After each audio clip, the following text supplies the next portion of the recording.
Bashkia Shkodër ka filluar punimet në teatrin Migjeni, ka nisur instalimi i sistemit të kondicionimit.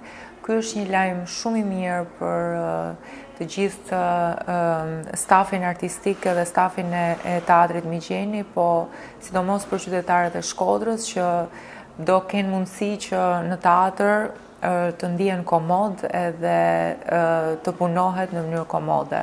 Punimet janë në fillimet e tyre, po punohet me intensitet shumë të lartë, edhe bashkia po i ndjek hap pas hapi çdo gjë që po bëhet atje. Mendojmë që shumë shpejt teatri do ketë kushte normale dhe dinjitoze.